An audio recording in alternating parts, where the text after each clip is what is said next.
Төрийн 9 хөлт цагаан туг гэдэг нь их цагаан туг, түүнийг тойрсон 8 элч багс сүлдийг хэлдэг. Туг цэнгүүлэх ёслол нь 9 хөлт цагаан туг төрийн ордонг нар зөв гороолуулах ёслол юм. Гороолох гэдэг нь тойрж явах зан үйлийг хэлнэ.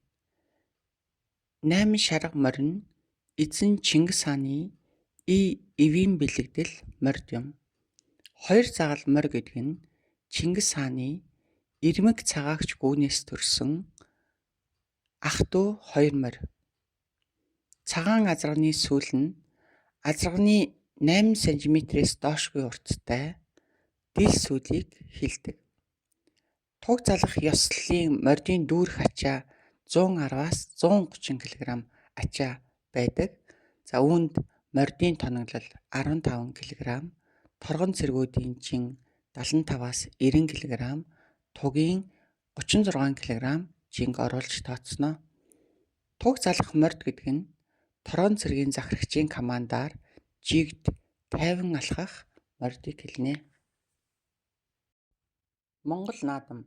Монгол наадам нь Монгол улсын тусгаар тогтнолын бэлэгдэл, монголчуудын түүх соёлын илэрхийлэл, үндэсний уламжлалт баяр юм. Дэлхийд ганцхан Монгол наадам Монгол хүний бахархал билээ. Монгол наадмын үүслийг тэртеэх хүннү гүрний нэгдсэн төр байгуулагдсан манай эртний өмнөх 1-ээс 2 дугаар зууны түүхтэй холбон тайлбарладаг. Моринд гарамгай, суран цэцэн бүхэд ирэмгий байхыг Монгол эр хүний заавал эзэмших 3 чадвар тооцож Монгол наадмаа 93 наадам хэмээн нэрлэдэг. Наадмын өдрүүдэд тугийг залж төв цэнгэлдэх хүрээлэнд байрлуулах үйл ажиллагаа 7 дугаар сарын 11-ний өглөө 8 цаг 30 минутаас 10 цаг 30 минутын хооронд болдог.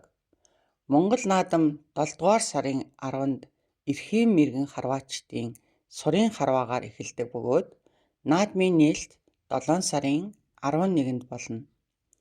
Айраг цагаан элбэг, сүрэг мал хүч тамир орсон зуны дэлгэр сайхан цагт буюу 7 дугаар сарын 11, 12-нд монголчууд үндэсний хувцас гоёлоо өмсөж Динж хотоодол сайхан нааддаг билээ.